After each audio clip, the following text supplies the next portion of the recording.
আজ শেয়ার করব পটল পসিন্দার রেসিপি। এটি একটি সম্পূর্ণ নিরামিষ রেসিপি। যে কোনো নিরামিষ দিনে এটাকে কিন্তু বানিয়ে নিতে পারেন। এখানে 500 গ্রাম পটল নিয়েছি। পটলের খোসা ছাড়িয়ে নিয়ে দুটো সাইড বাদ দিয়ে আমি ভালো করে ধুয়ে নিয়েছি। এবার প্রতিটা পটলের গায়ে একটু করে 4-5টার মতন কাট করে নেব। সামান্য একটু নুন আর হলুদ দিয়ে পটলগুলোকে খুব ভালো করে একটু মাখিয়ে নেব। সমস্ত পটলগুলোর গায়ে নুন হলুদ মাখিয়ে নিয়ে একটা বাটির মধ্যে 1 টেবিল চামচ আদা বাটা, 2 টেবিল চামচ জিরের গুঁড়ো, 1 টেবিল চামচ মতন ধনের গুঁড়ো, হাফ চামচ হলুদের গুঁড়ো, কাশ্মীরি লঙ্কার গুঁড়ো 1 চামচ, সামান্য একটু জল দিয়ে আমি গুলে রেখে দিচ্ছি।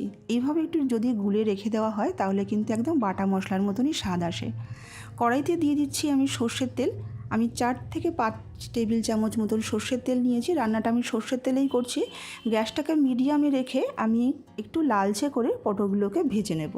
পটলগুলো লালচে করে ভেজে নিয়ে আমি বাটিতে তুলে রেখে দিচ্ছি। এবার ওই তেলের মধ্যেই সামান্য একটু গোটা গরম মশলা ফোড়ন দিয়ে দিচ্ছি। ফোড়নটা একটু নাড়াচাড়া করে নিয়ে গুলে রাখা মশলাটাকে দিয়ে দিচ্ছি। এই সময় গ্যাসটাকে লোতেই রেখেছি। একটু নাড়াচাড়া করে নেব। নাড়াচাড়া করে নিয়ে একটা বড় সাইজের টমেটো আমি কুচি করে এখানে দিয়ে দিচ্ছি। টমেটোটাকে একটু ভালো করে ম্যাশ করে দিচ্ছি খুন্তি দিয়ে। খুব ভালো করে মশলাটা কষানো হয়ে গেলে ভেজে রাখা পটলটাকে দিয়ে দিচ্ছি। পটলটাকে দিয়েও খুব 5 থেকে 6 মিনিট একটু কষিয়ে নিয়ে কয়েকটা চিরা কাঁচা লঙ্কা, সামান্য একটু কস্তুরি মেথি পাতা দিয়ে দিচ্ছি। সব কিছু খুব ভালো করে মিশিয়ে নেব। মিশিয়ে নিয়ে এখানে 8 থেকে 10টা কাজু বাদাম আমি 5 মিনিট ভিজিয়ে রেখে 2 হাতা দুধ দিয়ে খুব ভালো করে মিক্সিতে বেটে নিয়েছি। কাজু বাদাম বাটাটাও খুব ভালো করে মিশিয়ে নিয়ে স্বাদ মতো নুন আর এখানে একটু চিনি অ্যাড করে দিচ্ছি। যেহেতু নিরামিষ রান্না, নুন চিনিটাকেও খুব ভালো করে একটু মিশিয়ে নিচ্ছি। মিশিয়ে নিয়ে এখানে কাজু বাদাম বাটাটার বাটির মধ্যেই আমি 1 কাপ মতন জল এখানে দিয়ে দিচ্ছি।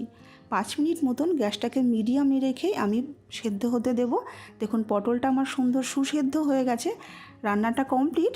সবশেষে সামান্য একটু ঘি আর গরম মশলা দিয়ে দিচ্ছি। যেহেতু এটা নিরামিষ রান্না, ঘি আর গরম মশলাটাকে দিয়েও খুব ভালো করে মিশিয়ে নিয়ে গ্যাসটাকে অফ করে দিয়ে 5 মিনিট স্ট্যান্ডিং টাইমে রেখে আমি এটাকে গরম গরম পরিবেশন করে দিচ্ছি। তৈরি হয়ে গেল আমাদের সম্পূর্ণ নিরামিষ পটল পসিন্দা।